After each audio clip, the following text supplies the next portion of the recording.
Krishna Krishna Krishna Hare Hare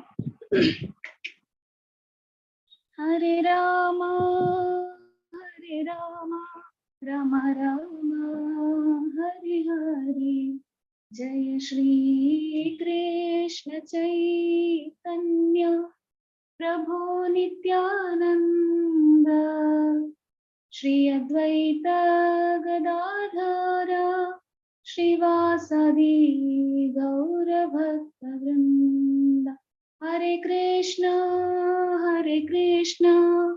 Krishna Krishna Hare Hare Hare Rama Rama Rama Hare Hare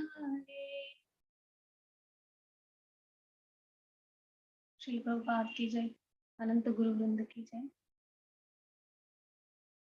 नमस्ते नरसिंहाय नमस्ते नरसिंहाय प्रह्लाददायिने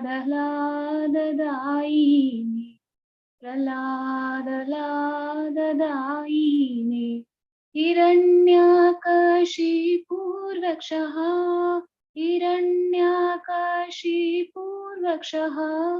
शीलटङ्कानकालाय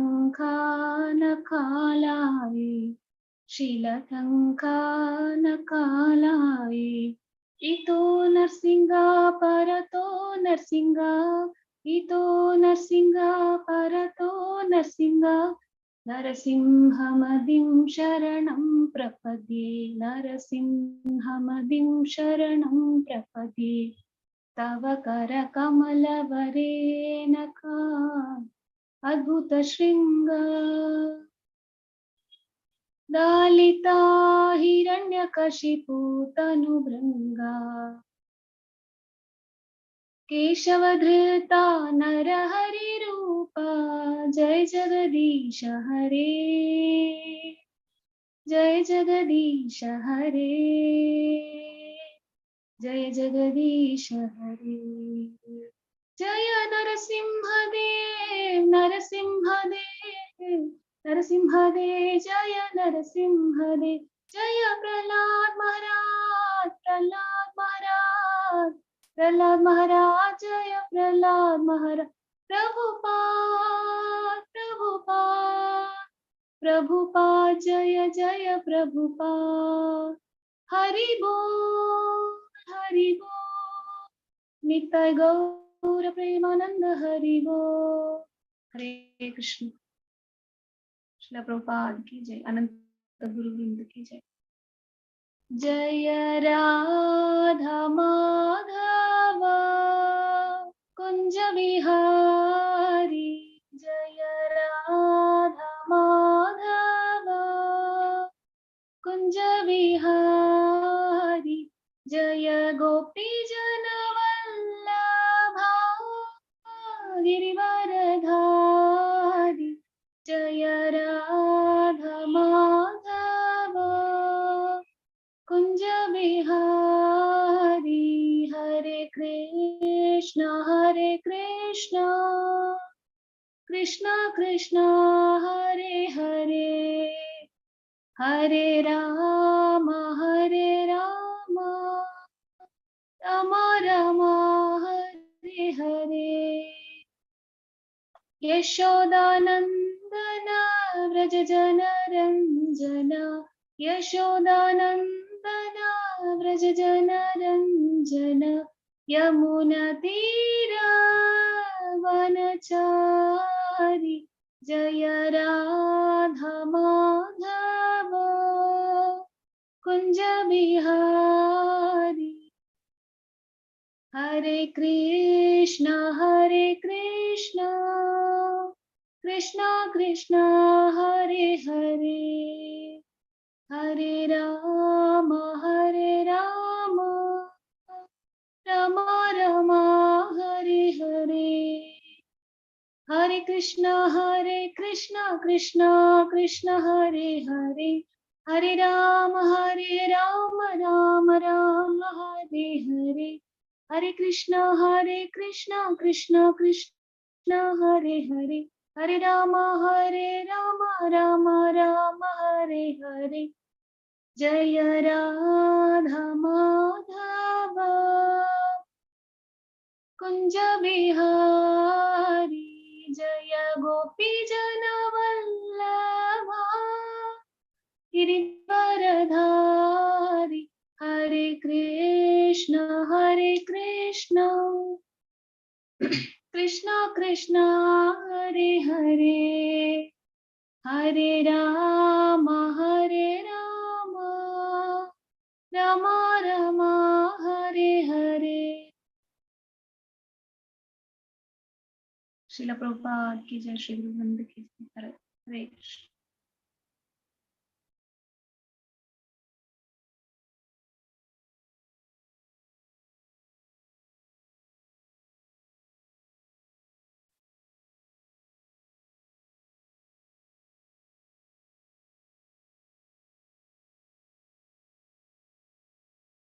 Hare Krishna, Shobha Mataji, Dandavat pranams to all, Mataji. Hare Krishna Mataji, Dandavat pranam. Do you want to start a kirtan, Mataji? You can start. Hare Krishna.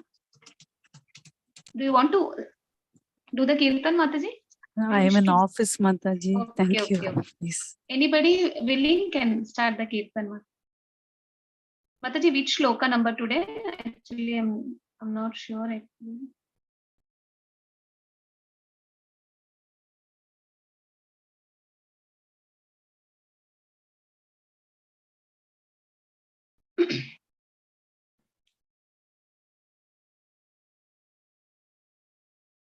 Hare Krishna, Krishna Krishna, Hare Hare, Hare Rama, Rama Rama, Hare Hare, Hare Krishna, Krishna Krishna, Hare Hare, Hare Rama, Rama Rama, Hare Hare, Hare Krishna, Krishna Krishna, Hare Hare, Hare Rama, Rama Rama, Hare Hare, Hare Krishna, Krishna Krishna, Hare Hare, Hare Rama, Rama Rama, Hare Hare, Hare Krishna,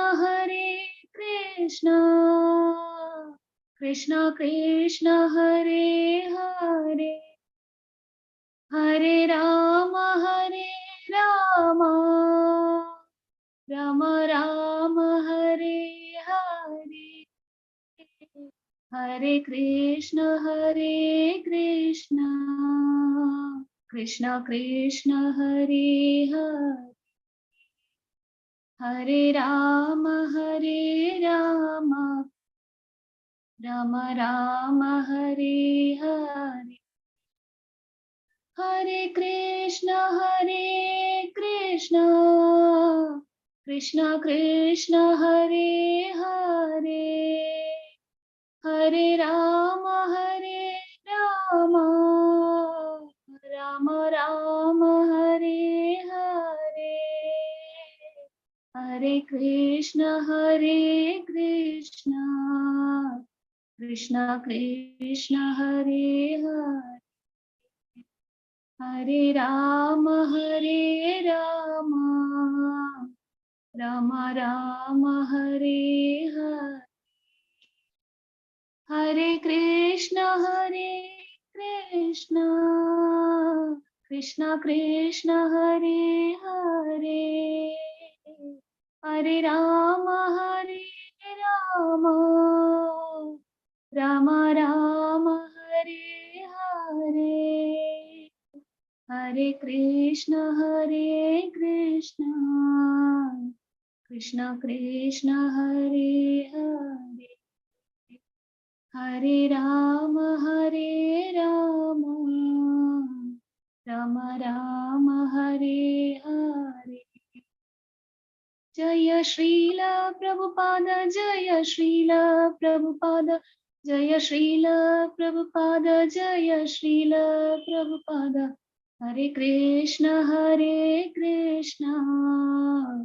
Krishna Krishna Hare Hare Hare Rama Rama Rama Hare Hare. Hare Krishna. Dandavat pranams Prabhuji. Hare Krishna, Dandavat pranams to you, Mataji. You can take over, Prabhuji. Kirtan has been done. Yes, thank you, Mataji. Thank you for the Kirtan. So, Hare Krishna to all the devotees. I hope my voice, audio, video, everything is okay. Yes, Prabhuji. Perfect. Thank you. Thank you. So, just a minute, we can get started.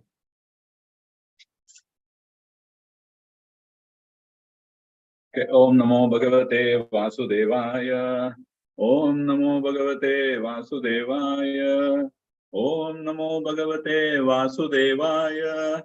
Narayanam Namaskritya Naram Chaiva Narottamam Devim Saraswatam Vyasam Tato Jaya Mudirayet Nashta Prayeshu Abhadreshu Nityam Bhagavata Sevaya Bhagavati Uttama Shloke Bhaktir Bhavati Naishtaki Mukam Karoti Vachalam Pangum Langayate Girim Yatkripatam Aham Vande Shri Guru Dinatarinam Paramananda Madhavam Shri Chaitanya Ishwaram. Hare Krishna. So just try to share the screen. We'll go into the shloka.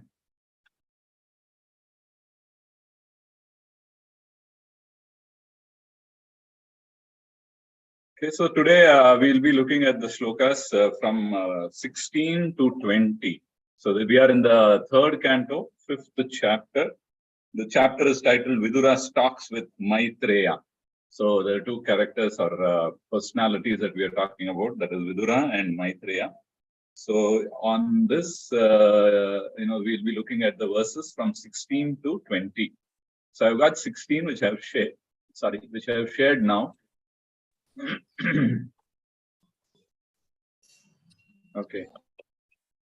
So verse 16, Sa Vishwajanmasthiti Samyamarthe Kritvavatara Pragrihita Shaktihi. No need to repeat, so you can say it later on after I complete it. Chakara Karmani Ati Purushani Yanishvara Kirtaya Tani Mahyam. So just do it once more. Savishva Janmasthiti Samyamarthe Kritvavatara Pragrita Shaktihi Chakara Karmani Ati Purushani Yanishvara Kirtayatani Mahyam. So, yes, I can see some raised hands. So, yes, Mataji, Lalita Mataji, you can read the shloka. Yes, Prabhuji. Hare Krishna.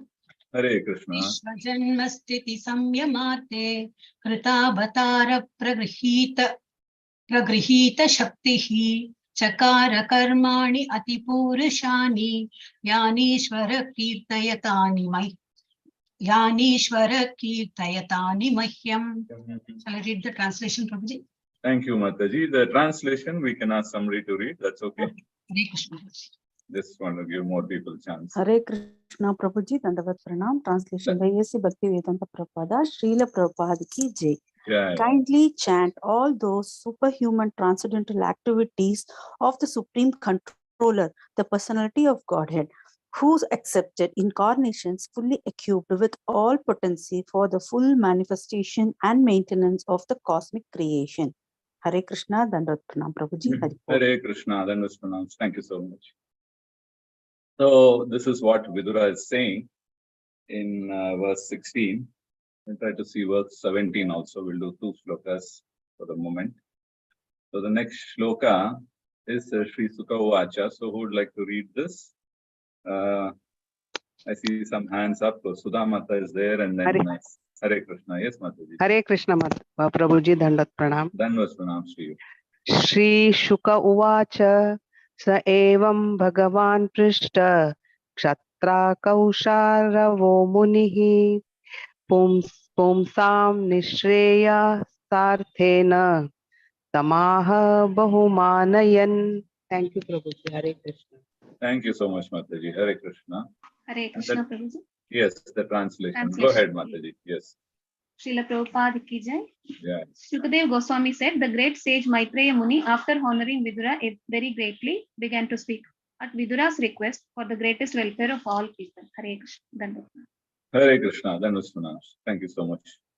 So the rest of the shlokas, we will take it up as we move on further.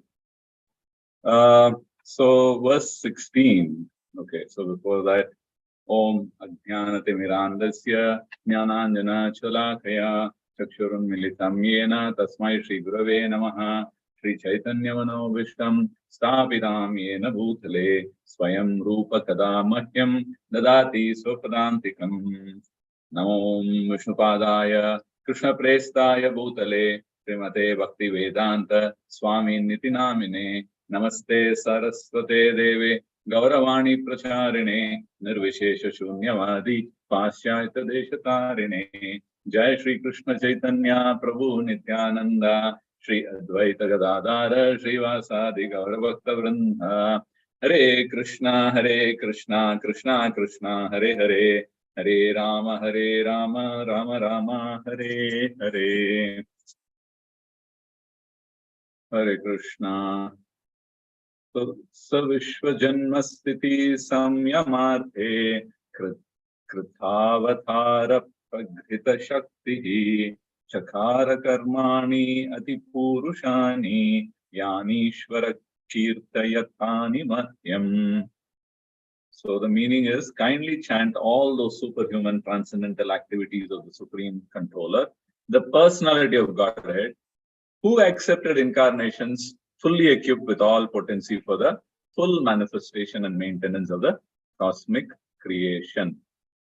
So this, who's speaking this, we know that it is Vidura who's talking, and he is actually talking to Maitreya. So before we continue with the details, I just want to seek the blessings and the mercy of all the devotees who are here. Kindly show your mercy and then bless me so that I will be able to do some justice to these wonderful verses that we are going to discuss today. And this is more like a service to the Guru, to the Guru Parampara, and also for the pleasure of the Lordships, and also for my own purification. So on that note, we can get started. So here what we are seeing now is the conversation between two personalities. So who are these two personalities? So Vidura and Maitreya, like we all know. Now, the title of this chapter itself is Vidura Talks with Maitreya, and then you have the entire chapter dedicated there, because these are very great personalities. Now, what is Vidura actually concluding, or he's trying to put across? So he is giving a view of this material world in the conversation that followed up till now, from verse number 1 up to verse 16. So there he's talking about some 4 or 5 major points, which we will just try to keep in mind. Now, what he is saying is that in this material world, all the living entities, they want happiness, which is a known thing. I mean, we all agree to that. So every living entity wants happiness. So they end up engaging in fruitive activities So because fruitive activities, no, so you do something, then you get something in return. So they want to do something which will make them happy. So they, with our own logic and conclusion, with our own mind, so with our own intelligence, material intelligence, we come to a conclusion that, okay, I will do certain activities which will make me happy. Things which will not make us happy, we will not do. But then, though that is our propensity, generally all the people in the material world, irrespective of the age, this is like, it's not that only in this 21st century or the whatever it is like that. So it has been like this for generations, for eons, for many kalpas it has been like that. In the material world, as long as human beings are there, they will obviously want to engage themselves in fruitive activities for their own happiness. But then there is a small problem there. What happens is this whole endeavor it goes in vain. So there is no mitigation of distress, and happiness never happens. Even if it happens, then it is for a very fleeting moment. It's not a more permanent kind of a happiness. In fact, our acharyas go on one step further and say that that is actually not happiness. Absence of miseries is not equal to happiness. So generally, that is what people think. If there are no problems, then that means they are happy. So you ask somebody, are you happy? They'll say, yes, I'm happy. How do you say that? They say, I don't have any problems. So not having problems means they think it is happiness. That's not how it is. That is like coming to this zero in the number scale. No? In math, as kids, they would have taught us, you have the minus range, and then the middle is zero, and then the plus range. So we are somewhere in the minus. So, which is with all the distress and all that. So you come to a point where there is no distress, which is zero. We're still not on the positive scale of happiness yet. So yeah, that's one aspect. And that's the same thing that Vidura is trying to say here, is that there is no mitigation of distress. It doesn't happen. Then there's another interesting observation by Vidura is that they show a lot of aversion to the sense of subordination. Now, this very aspect that we have to become subordinate or subservient to somebody there's a lot of aversion to that. Every living entity. Now, there is a lot of aversion to the sense of subordination to the Supreme Lord. And hence, they are suffering all these miseries that are befalling them. So now the sense of subordination to the Supreme Lord is not there. This is something that we can all understand, because our conditioning is that I am independent, or I can do whatever I want. I have the freedom. I can express my opinion in the way it is. So when we have these set of traits that we have developed over the generations or like over the lifetimes, then this aspect of surrendering to somebody is very alien. And then it is something that is immediately not welcomed with open arms, so to speak, So there is a lot of resistance. Surrender, what is that? Why should we do that? That's the first question that anybody asks. So there is an aversion to this. And because there is an aversion to surrender to the Supreme Lord, hence there is suffering. And the miseries are always there, and then we continue to suffer. This is the second conclusion. Then Vidura tells Maitreya Rishi how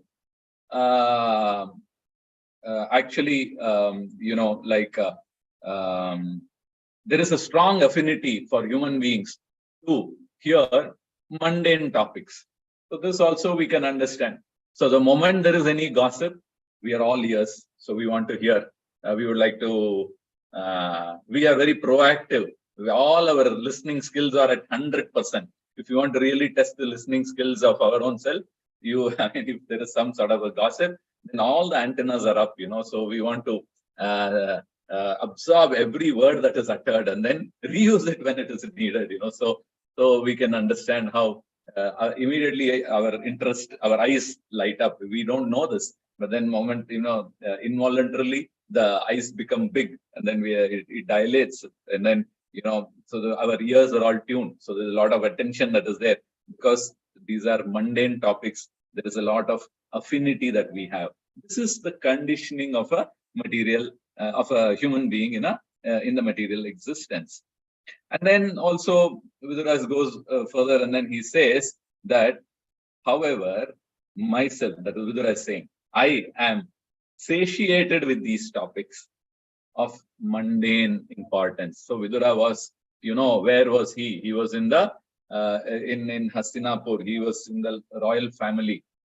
He's the brother of Dhritarashtra, and then he is actually always involved in the affairs of the kingdom and so on and so forth, because he was an advisor to the king, that is Dasharatha and then Duryodhana, all of them. He was an advisor, and then the very fact that he was actually here doing a pilgrimage is because he was thrown out by them, because we know that whatever advice he gave them at a particular point did not go well with Duryodhana and the other Kauravas. So immediately he was thrown out of he was asked to leave. He was actually thrown out of the palace or the kingdom. So he just quietly comes out without any ill feeling or anything. He just walks out, and then he is on this pilgrimage.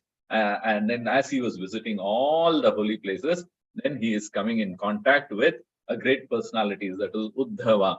And then Uddhava tells him, please go and then meet Maitreya Rishi.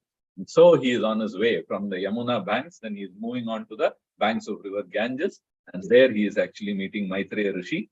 And then this conversation is happening between Maitreya Rishi and Vidura. So that's the background. So we can understand how he was actually, he was satiated. Satiated means what? Like you don't want it anymore. You've had enough of it. It is not satisfaction. It is satisfaction to the point of aversion. That is satiated. Like the famous example of gulab jamuns. Even though a person loves gulab jamun, you keep on feeding him one after another. First one, yeah, very nice, wonderful. Second, third, fourth. Then there'll come a point. It depends on the individual. Somebody might come to that point in the second gulab jamun, somebody in the fifth, somebody in the 10th. But then the fact remains that invariably everybody comes to that point of satiation where they'll say, "Bas, no more. I don't think I can have it." It's an aversion. And then after having consumed so many gulab jamun, then after 1 or 2 hours, you just take a gulab jamun in front of them. No. Take this away from my sight. I don't want even to see it. So it's like that. That is like satiation. You've had enough of it. So like that, Vidura is satiated with these mundane topics. And then he says that I have heard these topics from Vyasadeva also. Vyasadeva is actually his father. And then the Puranas, the Itihasas, whatever you read, it is all about sense gratification, about like dharma, artha, and then kama, about how the duties and then all of this. So everything is only leading to kama. Kama as in fulfillment of desires. So he says, I don't want to hear these anymore. And then, in fact, there are these, generally the discussions is about the society, and then the higher and the lower statuses that exist in the society. And then, these sort of things like the divisions, and then Brahmana, then the duty, then the Kshatriya, the duty, Vaishya, the duty, the Shudra, the duty. So he is like saturated or satiated by such things. So that's one aspect that Vidura is. I mean, that's the frame of mind of Vidura right now when he is speaking. And then he also says that who cannot be satisfied by hearing the glories of the Supreme Personality of Godhead? That means he's trying to say that everybody will become satisfied. They will not become satiated, but they will become satisfied. So he's trying to bring out the difference between material indulgence and transcendental indulgence, or being associated with transcendence, or being associated with the Supreme Personality of Godhead. So there he says that one cannot be dissatisfied, or they cannot say that I'm satisfied, it is enough for me, with respect to hearing the glories of the Supreme Personality of Godhead. So, and then he also says that only the glories of the Supreme Lord alone can do good for people all over the world. So this is another conclusion of his. So he understands, he knows everything. He knows the perfect situation of the spiritual world. He knows the perfect situation of the material world. And then he also knows what is the propensity of human beings here. Like they have an affinity for gossip, mundane gossip. And then they are averse to the sense of subordination to the Supreme Personality of Godhead. And then they also are always seeking happiness, but then they're seeking it in the wrong way. So all of this he is aware. And then he also is aware that what can actually give them satisfaction is hearing the stories of the Lord.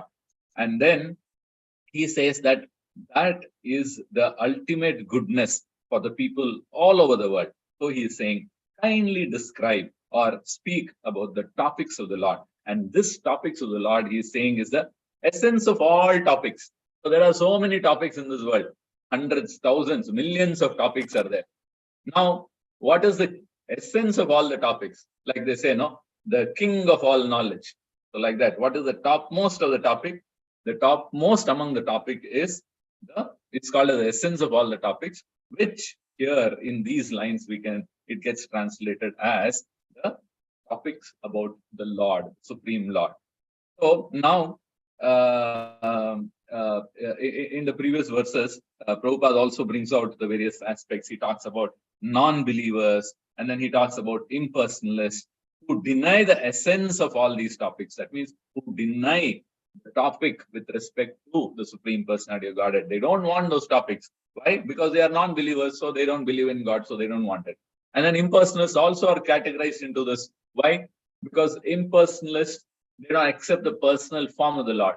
So when they don't accept the personal form of the Lord, then all the leelas, everything is just a story for them, because they don't see the personality in that story as the Supreme Personality of Godhead, because they just say, that's just another great person, or at the most a great person. That's all.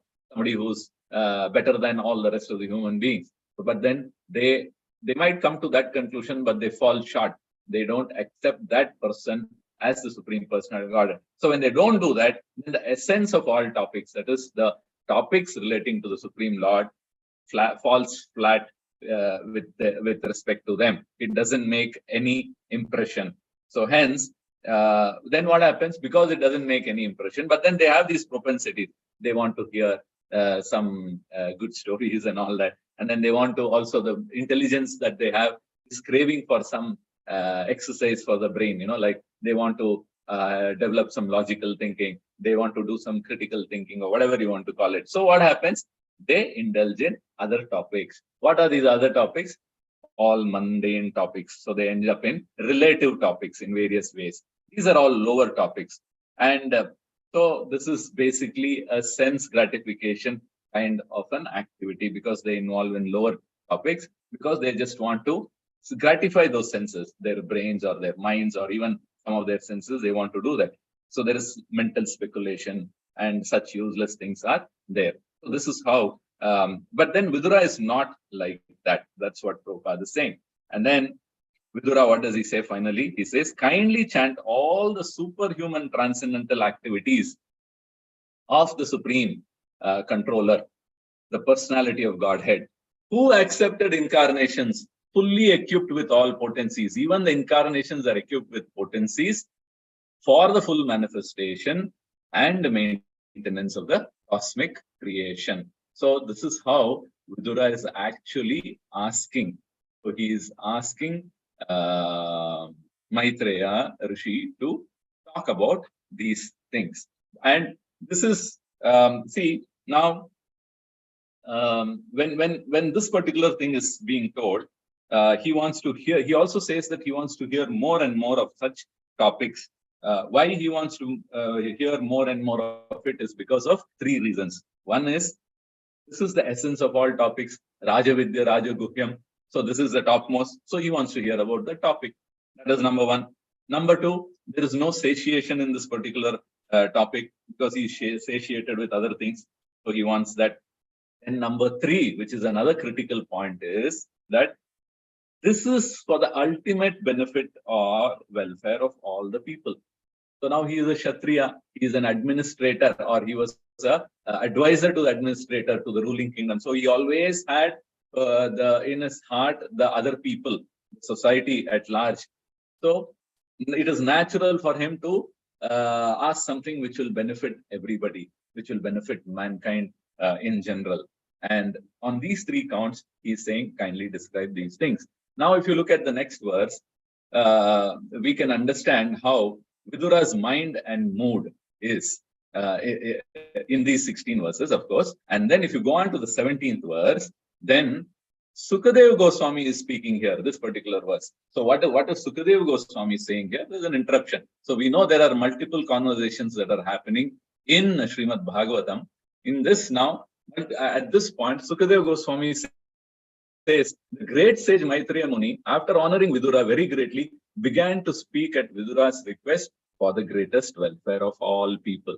Now, Maitreya Muni is also speaking. And what is he speaking? He's going to speak about the topic of the Lord, and he's speaking it for the greatest welfare of all people. So this is not just one-on-one discussion and then they both become happy and then they go away. That is also there. But along with that, we know that these discussions will bring about a lot of welfare, or it will do a lot of good to the people. So now there are two people who are thinking the same thing. One is Vidura, who's very advanced personality, and then Maitreya Muni or Maitreya Rishi, who's also a very great personality. In fact, in verse 17, he is referred to as Bhagavan. So who is Bhagavan? We know Bhagavan means it is referring to the Supreme Personality of Godhead. But in 17th verse, Sukadeva Goswami is calling him as Bhagavan because he is having those, he's an elevated person.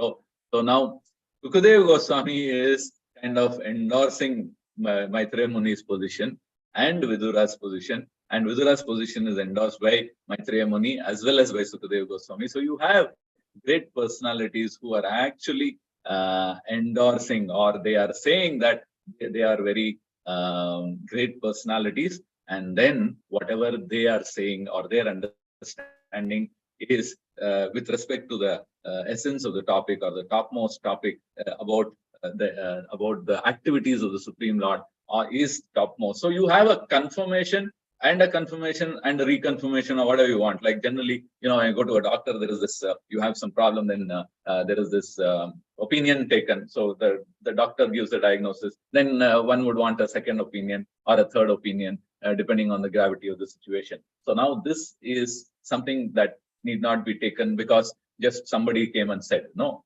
somebody has made that statement. And there are so many people who are in agreement with this. And who are all these people? They are all, again, in turn, they are all great personalities. So that's the aspect that we can understand or that's coming out here. So the main takeaway is about how they all want this greatest welfare for all the people.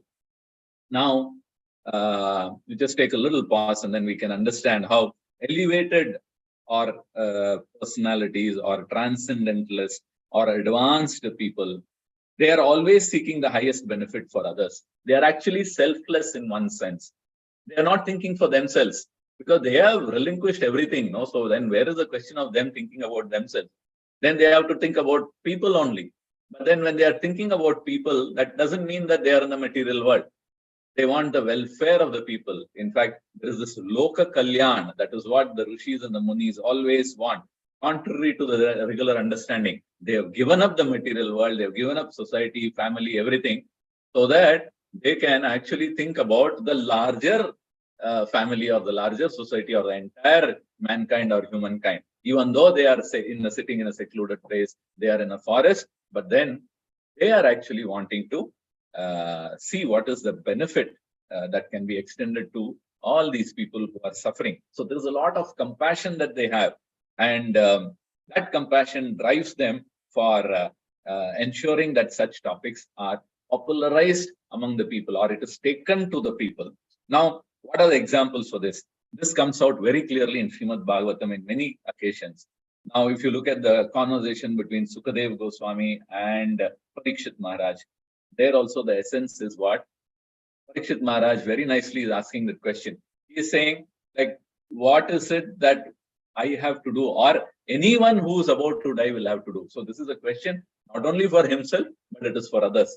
Which is the best thing for a person who is in this human body? What is it that he or she needs to do? So this is how he addresses. And then Sukadeva Goswami is endorsing it. He says, yes, this is the right question that anybody can ask. And then it pleases him so much that a personality like Sukadeva Goswami, who was not given to stay in one place, sits in one place for 7 days and continuously speaks about Srimad Bhagavatam. Why does he do that? He does that because the reception that is happening on the other side is wonderful. So he likes that. And then he says, yes, this is the right thing. And then you have the whole community of rishis over there. Somebody who doesn't even stay in one place. In fact, they say, no, like he never used to stay. He used to just ask when they go for this madhukari, when he has to go and beg door to door. He never used to stay in the doorstep for a long time. He'll just ask for that madhukari, like whatever, bhiksha dehi, whatever. And then he just moves on. He doesn't even look back or nothing like that. Before that, if they come and offer, then it is fine. Otherwise, he just walks away. So that is the personality of Sukadeva Goswami. But then he sits for 7 days and nights, and then in one place, and then he's explaining why. Because of the compassion that they have for humankind in general. Now you take that other conversation that is happening, Suta Goswami and Shaunakadi. So where is this? This is in Naimisharanya. So in Naimisharanya also the same Bhagavatam is being spoken. There also, before the talk of Bhagavatam, they talk about Loka Kalyan. They all gathered and assembled because they wanted to do a sacrifice which will benefit humankind. That was the intention of the people or the sages when they gathered in Naimisharanya. And then what came about? The Srimad Bhagavatam came about because they realized that is the best yajna that you could do for the benefit of humankind. So there also the same compassion that is seen for the other humanity at large. It's not just themselves. And now this conversation between Vidura and Maitreya also, we just saw how it is leading to the highest welfare activity for mankind.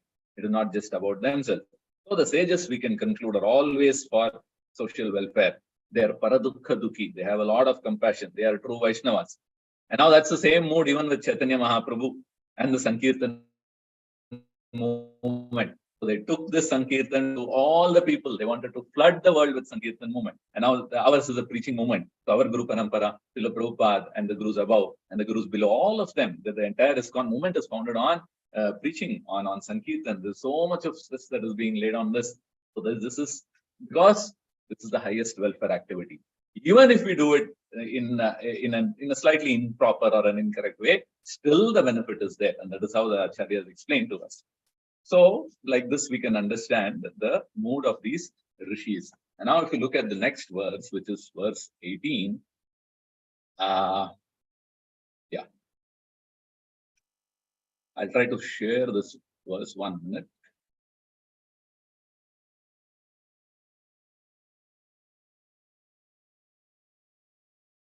Hare Krishna. Just a second.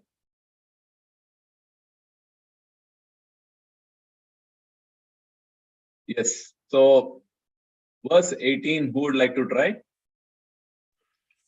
I'll try, Prabhuji. Yes, please go ahead, Mataji. Hare Krishna. Hare Krishna. Maitreya uvacha sadhu pristhaptvaya sadhu lokan sadva anugranata kirtim vidvata loke atmano adoksa jatmanah. Thank you, Prabhuji. Thank you so much, Mataji. Hare Krishna. So, who would like to read the translation? Hare Krishna. Yes, Mataji. Divya Prema Mataji, please go. Yeah. Translation by Srila Prabhupada ki jai. Shri Maitreya said, O Vidura, all glory unto you. You have inquired from me of the greatest of all goodness, and thus you have shown your mercy both to the world and to me, because your mind is always absorbed in thoughts of the transcendence. Hare Krishna.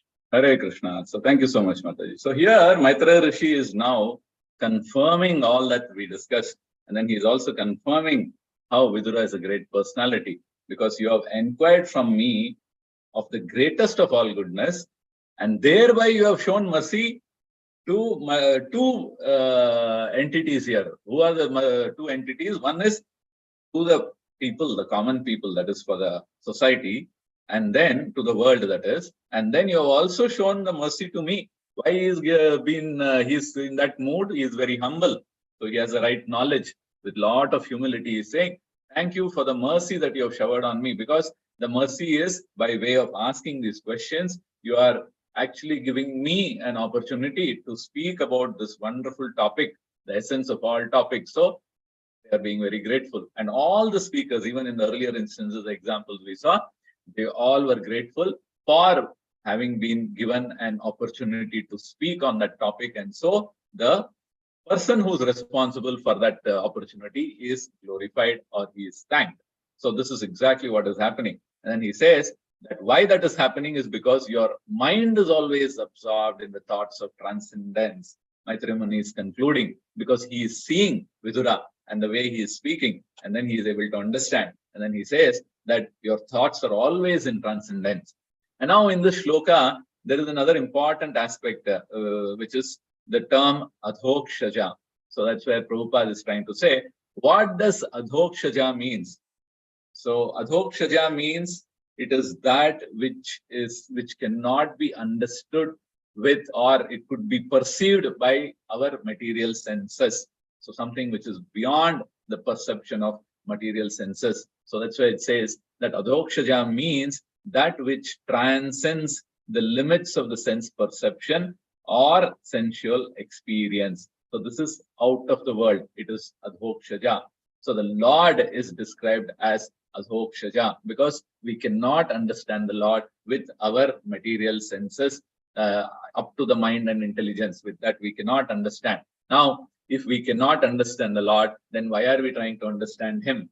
So the effort is ours. That's all.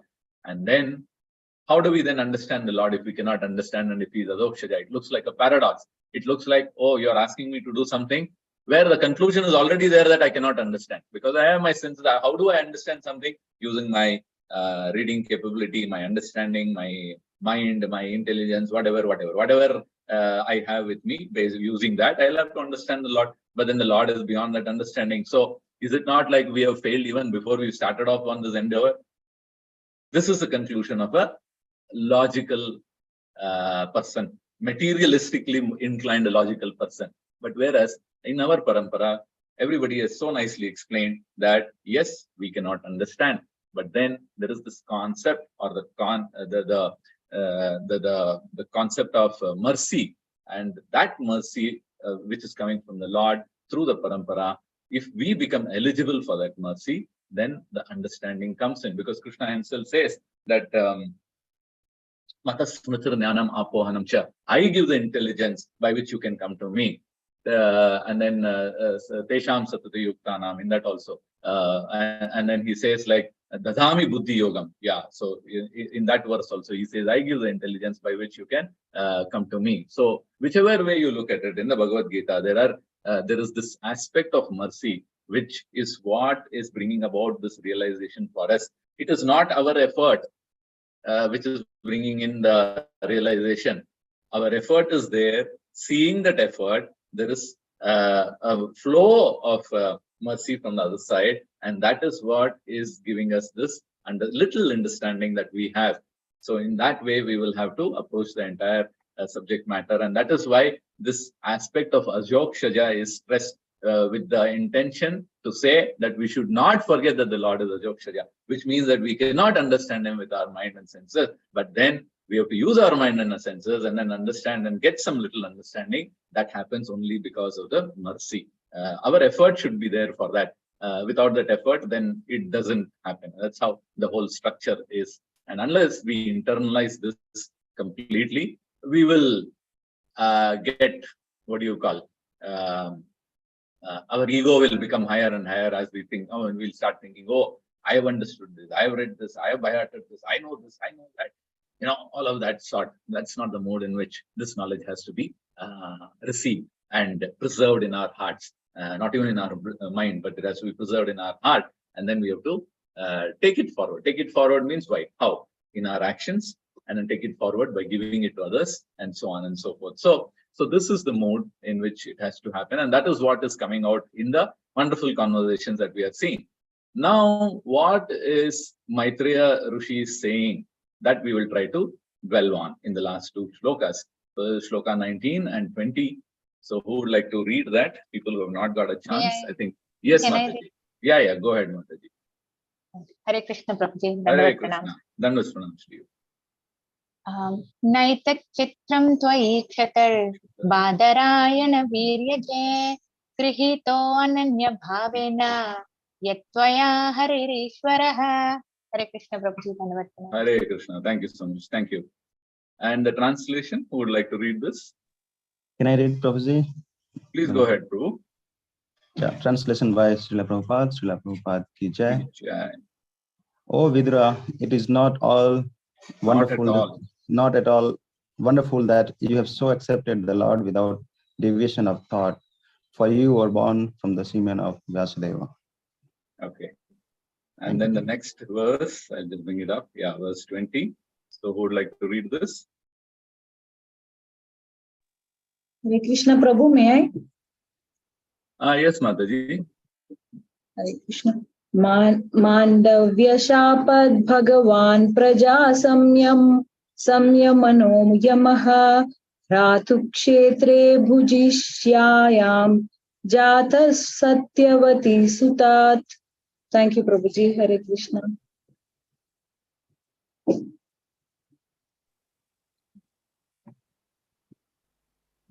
Hare Krishna. Thank you so much. Yeah, one of you can read.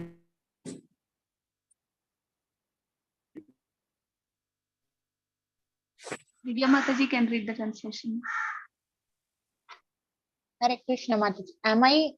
Are you referring to Divya Gopu only, Mataji? Anybody, Anita Mataji? Mataji, I just took a name based on the hands being raised. So please go ahead. Hare Krishna. Okay. Thank you so much, Prabhuji. Hare Krishna. Translation by Srila Prabhupada, Jai Srila Prabhupada. I know that you are now Vidura due to the cursing of Mandavya Muni, and that formerly you were King Yamaraj, the great controller of living entities after their death. You were begotten by the son of Satyavati, Vyasadev, in the kept wife of his brother. Hare Krishna. Hare Krishna. Thank you so much. So now Maitreya Rishi is talking and he is telling us who is Vidura. So because we need to understand the personality of Vidura also, like how they are seeing it. Now, who is Vidura? Vidura is actually, Maitreya Rishi is revealing the identity of Vidura and thereby trying to highlight the fact that the conclusions made by Vidura are bona fide, are fantastic or wonderful. So why they are all wonderful? Because Vidura is such a great personality. So that's the sum and essence of these two shlokas. So there we can see how it's like a confirmation and a reconfirmation. I said that earlier, right? So and there's a strong case that is being built for devotional service. This is a point that nobody will miss if we try to analyzing study Srimad Bhagavatam, or for that matter, even Bhagavad Gita. And Prabhupada has made that task even more simpler by putting those essence in every purport and in every translation. I mean, not in the purports, so that we have a wonderful understanding of the position of devotional service and its importance in our daily day-to-day. So this is what it is. And then what is he saying? He's saying that Vidura is the son of Vyasadeva. So he says, like, it is not surprising that your mind is always in transcendence because you are the son of Vyasadeva. We know Vyasadeva is a very exalted personality. We know the literary work that he has done. He is very knowledgeable. So you are his son. So natural, you will have his qualities, which means that you are also knowledgeable. It is not surprising. In fact, the surprise will be if he is not. So like they say, a very intelligent father, you would expect the son to be as intelligent, if not better, at least as intelligent as him or her. So for that matter, the parent. But then if that child turns out to be something totally opposite, then people are surprised. If a son gets into this thing, then or he is also doing well like his father, then it is like, it's not surprising. Of course, naturally, no, he came first, very nice, very good. But yeah, of course, natural, because his father also had come first in his days. So there's nothing surprising there. So like that, here Maitreya Rishi is saying, it is not surprising that you are having this mind which is always in transcendence, because we know that you are the son of Vyasadeva. So it would be surprising if he was not. And then there's another aspect he is talking. And Vidura, we also know who you are. And what were you in your pre-incarnation or before you took birth as Vidura? What were you previously? What is your origin? Where you are coming from? Your Lord Yamaraja. So in this two counts, because Yamaraja is again the personality who is actually taking care of all the people with respect to giving them a suitable punishment for whatever wrong they have done. So he is a person who's judging people. He is judgmental to the core because that is his job, that is his work. So he has to judge people based on their actions and then award them positions or punishments or rewards or whatever. So that is his work. So now with that kind of a profile, and he's doing that for the entire thing. Of course, Yamaraj is known. He's one of the Mahajans, if you see, among the 12 Mahajans. So Yamaraja is also there. And his knowledge about the Supreme Personality of Godhead is complete. Even in this pastime of who's that person who was drunk and then, not drunk, who went wayward and then he calls out Narayana and then the Yamadutas come. Ajamila. Yeah, sorry. Ajamila. Yes, thank you. So Ajamil's story also, the Yamadutas are perplexed by the behavior of these people, that is the Vishnudutas. So they go back to Yamaraja and then they say, oh, what is this? They did this to us and all that. They are complaining. You see, those people came and then they did this. And he says, now I am telling you, don't ever go near people who are Vaishnavas. And then he kind of warns them. So he said, what they have done is correct. So just leave it at that. You should be henceforth. You must be very careful when you are going and handling a Vaishnava, or don't even go near them. So that is it. Our activities is for people who are not Vaishnava. So in that way, he is explaining to them, and then he is giving them that knowledge, the Yamadutas, and then he says, now you did that mistake, it's okay, but then henceforth don't do it. So in this way, Yamaraja is having complete knowledge. And then actually Vidura is an incarnation of Lord Yama. Now, what is this background story of Lord Yama? That I think if we can spend some time trying to understand that. So we'll just try to bring that up. So here, actually, what is happening is there is a story. So generally, all our Bhagavatam and everywhere, it is always stories within stories, and then each one has a reason for why certain activities happen. There is curses and counter curses, and then the curse turning as boons or benefits, and so on and so forth. So we have a very interesting story. Some of you might be aware of this. So we know one part of the story, how Vidura was born. So he was a prominent figure in the history of Mahabharata. He was actually conceived by Vyasadeva in the womb of a maid servant of Ambika. That means he was a Shudra Putra. So he was a son of a maid servant of the queen Ambika. So, but then he is actually an incarnation of Yamaraj because he was being cursed by Manduka Muni. So now that is why, because he was cursed to become a Shudra or the son of a Shudra. So the story goes like this. So once upon a time, like even before all this happened, there was some thieves in a particular kingdom. So who actually ran away because they did some crime, and then the police or the kings, the Sipahis, they were chasing them. And then they go and then they hide in the hermitage of a sage whose name is Manduka Muni. It is either Manduka or sometimes in some places it's given as Mandavya Muni. So both of them are the same personality only that we are referring to. So this person, when these thieves went and then hid in the hermitage or the ashram of Manduka Muni, then the soldiers of the king come there, the police they come there, and then they arrest all these people, whoever was there. And along with all of them, even Manduka Muni was also arrested and then taken. Sometimes it happens, right? There's a lot of confusion, and then they kind of gear up everyone and then put them in the van and then take them. So even in those days, such things had happened. So they kind of captured all of them, including Manduka Muni, who was there physically at that point. So this is what happens, So being at the wrong place at the wrong time. He didn't go anywhere. He was in his place only. But then he ended up in that situation because the people came. So like this, he is rounded up. And then they are produced in front of the court, or where the judgment has to be passed. So they were found guilty, all of them, the whole gang that was captured. And then they were all given the death sentence. In that, this Muni was also given, he was also included in that. No? And then he was given the statement that he has to be pierced by a lance. A lance is a long spear kind of a thing, a sharp spear. So he has to be pierced with that, and by that way he has to be killed. Now, just when he was, and then the statement or the punishment was being executed for everybody. And then when it was the turn of Manduka Muni to be executed, suddenly the news somehow reaches. People realize that he is not one of them.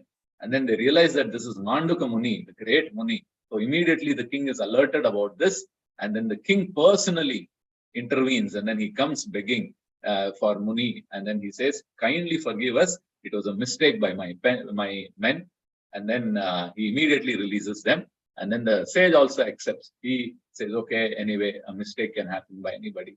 So anyway, that's all right. So he just forgives the king. He doesn't get angry at that point. And then he goes away. But then actually he is angry. So what does he do? His anger is not diverted on the king, because he is a knowledgeable sage. So he is not developing an anger to the object of his karma. He understands that something has happened in the past for me, but these people are just objects of that karma. I was about to be pierced, but if the divine providence has allowed this to happen, that means then there is something more to it. So he immediately goes to Yama. He had the capability to approach Yama. So he goes to the Yama Raja, and then he says, you know what, this is what happened to me. Okay, so please tell me, what is it like? So he because Yamaraj is the one who's prescribing the destinies of all the living beings, so he knows that. So he goes and questions Yamaraja, and then when he's being questioned like this, why did this happen to me? What is it that I have done? So Yama, you please tell me, what is this? What's happening here? Then Yamaraj is saying that, Muni, actually in your childhood, you have pierced an ant with a sharpened straw, like a straw, and then he somehow sharpened it, and then he has pierced an ant through with that. And that is why. And then in that process, then you have killed that particular ant. And for that reason, he was put into this particular difficulty, because he had done that when he was a child. So this is the explanation that Yama is giving, which is something that we all know. I mean, whatever we do, then we'll have to go through those reactions of the karmas that we have incurred. But then the Muni is not convinced. He says that he thought otherwise. He said, it is not a wise decision, Yama, because you have punished me for my childhood innocence. I was a small child and I have done something, I don't even remember that. And then you're trying to punish me for that. But then, so this actually angers the Muni. And then what does he do is, he curses Yamaraj. He says, because of your unwise decision that you have given, may you become a Shudra, may you be born. And this particular Shudra incarnation of Yamaraj is known as Vidura. So Yamaraj is forced to take an incarnation as a Shudra because of the curse that is given by this Manduka Muni, because of the situation that we just explained now. And then his position as a Shudra was, of course, there will be a lot of insult, and he has to be born that way. But then, because he was a great personality, he was a very learned Shudra, or he had wonderful knowledge. And Dhritarashtra actually considered him as his Shudra brother, and then he actually gave him a lot of benefits of the state, like a mansion, some lands and all that. So he was not impoverished. So he lived a very comfortable life. And then he was actually always next to Dhritarashtra, and then he was advising him and so on and so forth. Now, Yamaraj actually was cursed, and this whole thing was an arrangement, because Yamaraj actually was, in one sense, again, satiated with certain things that he was doing. What was his work? His work was to punish people. He says, oh, day in and day out, I'm only doing this. It is like a jailer, A jailer would always want to come. What will a jailer do? Day in and day out, he's just seeing punishments, criminals being hung, they are being beaten, they are being kicked or disciplined and so on and so forth. So they are only seeing these sort of things, right? So sometimes, but then in the heart, they are not like that, because they understand what is the outside world. There is so much of love, affection, everything is there. But in this place, it is only hatred and anger and all those negative energies are there. So yeah, so Yama's place is also such a place, because all the culprits of this material world land up there, and then they have to be punished and all that. And he is the supervisor there. He is like the jailer there. So he is kind of satiated with this. So he actually wants an opportunity to associate with good devotees, with the devotees of the Lord. I mean, good devotee is like, no need to say, devotee means good. So he wants to associate with devotees who are good-natured people. And then he also wants to preach to them or talk about the Lord, glorify the Lord. These things he wants to do, or he wants to at least hear these things. So that is how then he's converting this particular curse as a blessing. And then he is actually fulfilling the things that as Vidura, he is trying to fulfill those things. So as Vidura, he has been given an opportunity to inquire, to make these inquiries, to be associated with the Lord himself, as well as, because the Lord was very favorable to Vidura. When we know that when Lord Krishna was visiting the Kauravas, Hastinapur, he didn't go to anybody's house. He didn't go to the feast that was offered by Duryodhana, but then he goes to the house of Vidura. Of course, even though Vidura was not there, and then we know that wonderful pastime where Vidura's wife is actually giving him the peels instead of the banana, and then he's still eating the peels, but then he's accepting that. So anything giving out of love is being accepted. So that's another pastime. But then that happened in Vidura's house, because that is the type of affection that Vidura was shown, or the preference that was shown by Krishna to him. And they even Dhritarashtra was also very favorable to him. But then Duryodhana actually was not, and so he was kicked out. So, but then he's given an opportunity here. He's doing Tirtha Yatra. He's given an opportunity to hear about the glories of the Lord, and so on and so forth. So this is the background of Vidura. He is actually Yama, Lord Yama, and then he is actually asking these questions, and so that he can hear. He is waiting to hear the essence of the topic, which is the discussion as we move forward in the subsequent verse. Then Maitreya, the stage is now set for Vidura to hear about the glories of the Lord, about the pastimes of the Lord, and so on and so forth. So we have come up to this point. So we've understood the mood and the mind of Vidura. We've understood the mood of Maitreya Rishi. We also have seen very briefly how that is the mood of all the sages, where they only want to discuss about Krishna Katha and nothing else, because Krishna Katha is the topmost. Atma Ramascha Munayo. All types of people, including Atma Rams, everybody, they all want to listen to Krishna Katha, even though they have relinquished the world, but then they are attracted to the pastimes of the Lord. So this is how a wonderful case is made for devotional service, for hearing the glories of the Lord, and that is which is the topmost of the of all the topics that anybody can hear. So on this note, I think we kind of concluded or covered all the shlokas, the 5 shlokas that we had for today. And then moving forward, I think Maitreya Rishi is going to talk and about the Krishna Katha, and then things will go on. We'll see how it goes forward. So on this note, I will stop here. If there is any comment or questions on the topics that we discussed today, please go ahead. We'll try to answer that. Otherwise, we can conclude the session. Hare Krishna, and then let's pronounce to all of you. Hare Krishna, Prabhuji. I have one question. Yes, Vedavyasa and Vyasadeva, are they the same person? yes. Vedavyas, Vyasadeva, or Krishna Dvaipayana Vyasa, son of Parashar Muni, the son of Parashar Muni and Satyavati, before she got married to Shantanu. Shantanu. Yeah, Shantanu. Sorry. Okay, thank you, Prabhuji. Hare Krishna, Prabhuji. Badarayana means it is written Vyasadeva. What is the meaning of Badarayana? Badarayana is Krishna Dvaipayana is also Vyasadeva. Badarayana is also referred, that's another name, but I don't know why. If anybody knows, they can share that. Why he is called as Badarayana. In the 19th verse, it is mentioned. Yes, I know that he's referred to in that way, but why that I don't know. At this point, I'm not aware. Why is Vyasadeva called as Badarayana? No idea. Okay. So, sorry, Prabhu, I'm not aware of it. So, we'll try to answer that moving forward. Hare Krishna Prabhu, Dandavat. Thank you. Dandavat. In last class, some Prabhu has told that Badarayana, because that is the name of the tree. Under the tree, Vyasadeva meditated. So, he has got that name. Oh, okay. I don't know exactly, but they have explained it. Hare Krishna. Yes, Mataji, that is right. I was thinking of that. Yeah. Oh, the tree name. Okay. So that's the reason then. So he was born under the tree. So and that Badarayana tree. So he's called like that.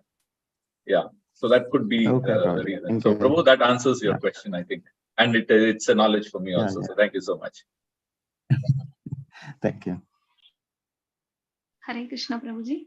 Hare Krishna. For the wonderful class, Prabhuji, wherein we learned that the three aspects of why Vidura wanted to hear about the glories of the Lord, as it contains the three aspects. It is the essence of all knowledge. It is the Raja Vidya, and it is wherein we never feel that satiation on hearing about the Lord, and it is the ultimate benefit for all welfare of the Lord, and so many other points wherein the mundane things will at a point bring satiation to each and everyone. So Prabhuji, so it was a wonderful class, Prabhuji, and so much of takeaway points for all of us. And one doubt I have, Prabhuji, is that Yamaraja, being the purest devotee of the Lord and one of the Mahajans, he was placed in the Yamaloka, and he was given a seva of punishing those souls. Yeah. So how could he feel that satiation, Prabhuji, like because he is day in and day out, he's only seeing these things. No, he's doing it as a duty, right? If you have to punish somebody, it is done out of duty, and especially if you are like for practicing Vaishnavas like us only, we are so forgiving and all of that. But in spite of that, you're a Vaishnava, you're a Mahajan, so forgiveness is your nature, and so on and so forth. In spite of that, in your line of duty, you have to punish people, correct them, and do these things. So naturally, there will be some amount of, becoming fed up. Like that will be there. So if you are forced to do a job that is not our nature, then what is it like? Because the pure devotees, they say, no, Prabhuji, they don't care whether they are placed in heaven or hell. Correct. They would like to serve the Lord. But here he is serving the Lord, but by correcting these people. No? So the way in which that is what is taking him around. But then he also wanted to have this other regular, normal type of an association with people. And so that was in his mind, that was his wish. And so he comes as Vidura. So this curse is used so that that wish is also getting fulfilled. Yes, Prabhuji, thank you so much. Because elsewhere he expresses saying that my job is this and I'm only into this. So how I wish I had some opportunity to glorify the Lord or hear His glory. Because there you don't hear any such glorification of the Lord. You don't hear any kirtans. How is Yamaloka? We know, na? There is no kirtan. There is nothing of that sort. It is all hellish fire and things like that, and cries of people. Always people being punished. There is this cries that are filling that particular place where all this is happening. And then, of course, where is the kirtan? In fact, in one stage where there is a pastime, where somebody goes to Yamaloka and they do kirtan, and the whole hell becomes empty because they're all getting liberated because they're hearing the kirtan. So there is no such activity, devotional activity happening, devotional activity happening. There is no Shravanam, Kirtanam, and all that. Well, thank you so much, Prabhuji. Dandavat pranams for the wonderful class, Prabhuji. And if there are no more questions. Hare Krishna Prabhuji, one more question. I want to just a short question. Hare Krishna Mataji. Over here they say Vyasadeva is the son of Satyavati, but the father they say Shantanu, but actually it was Parashara Muni. No? What do you think, Prabhuji? Because this is what I learned. Shantanu what you thought is correct. Vyasadev's father is actually Parashara Muni. The mother is Satyavati. I said Satyavati Vyasadeva or Vedavyas was born to Satyavati before the marriage of before the marriage of Satyavati to Shantanu. That's what I said. Yeah. Okay. Thank you, Prabhuji. Hare Krishna, Prabhuji. Then with your permission, we can end, Prabhuji. Yes, Mataji, we can end the session. Thank you so much. Thank you for so giving much. me this opportunity. Dandavat pranams to all the Vaishnavas, paying obeisance to all of you. Vancha kalpatrubhyasya kripa sindhubhyevacha patitanam Vaishnavebhyo namo namaha. Ananta Koti Vaishnava Vaishnava ki jai, Srila Prabhupada Prabhupada ki jai, jai. Gurudev ki jai. Gaur Thank you. Jitanath Paramanande Hari Hari Hari. Hari Bol. Wishing all the devotees a Yes. wonderful weekend. Wishing all the devotees a wonderful week ahead. So Wonderful thank you so much. class. Prabhuji. Hare Krishna Prabhuji, thank you. Glories to And that's pronounced.